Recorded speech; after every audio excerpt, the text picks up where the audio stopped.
This is another little snippet from PC Gamer. Players don't need to worry about that. Final Fantasy XIV director says, the team is well armed for DAWNTRAIL's launch rush. No repeat of the Endwalker Q fiasco or day-long DDoS. Did this end? Is this over?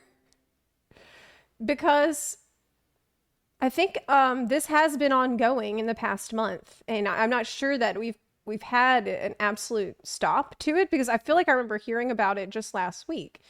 So what is in this one? Let's see. Yoshi P seems determined to not have a repeat of Endwalker's launch woes. Its release was a lightning in a bottle moment.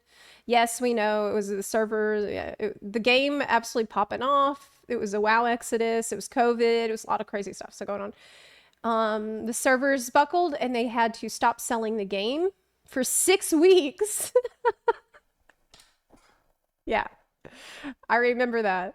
Because the pool was closed. It was basically game too popular. You can't buy it right now. Admittedly, that can cause a little bit of concern when we're on the cusp of another expansion launch.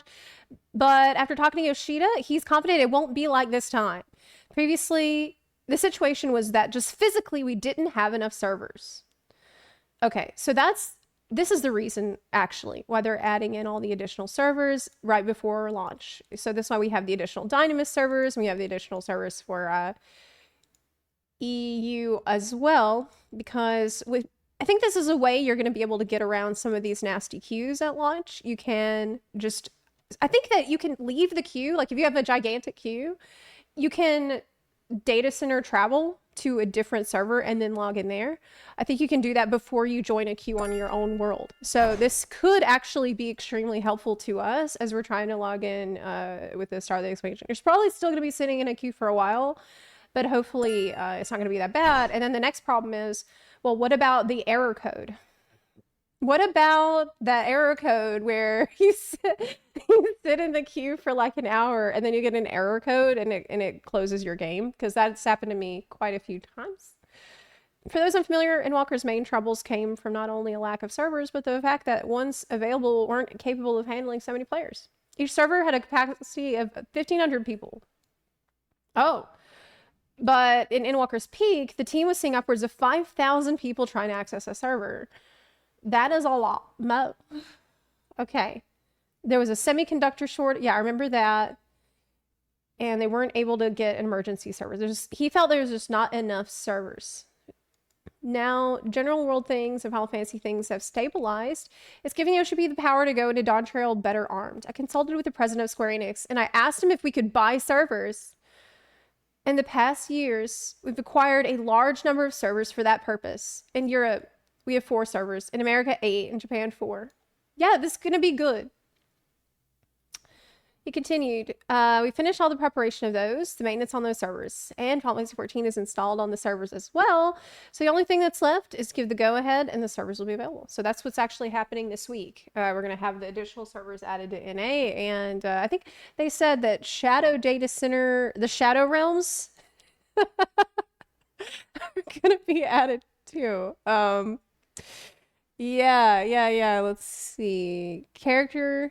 North American Data Center expansion. This is all in the Lodestone. Yeah, European Data Center expansion news here. This is it. Tuesday, June 11th, around 3 a.m. PDT. 4 worlds added to the Shadow Realm. These worlds will be probationary worlds to mitigate the congestion that may arise with DAWNTRAIL's launch. And will only be available for the purpose of data center travel. What? So you can't make new characters. And you just use it. Okay. In the homeworld transfer service, but will otherwise function as regular worlds where players will be able to enjoy their usual activities, such as undertaking quests and duties. Or matchmaking via the duty finder. Whoa. Crazy. Actual Shadowlands where nobody can actually live there and everyone will be visiting. Very interesting. Very, very interesting. Everyone's a visitor on it. What if... What if they let us region travel there? Because I haven't heard anything else about region travel, and it's starting to make me a little nervous that it's not going to be out for DAWNTRAIL, because we're getting very close to launch, and we haven't heard news. But maybe they're waiting until after all this is done to announce stuff about region travel. And like if you can go to these servers or not, they're going to get everything up and running and then decide. That might be it. That might be it. Sylvana's going to be there. No.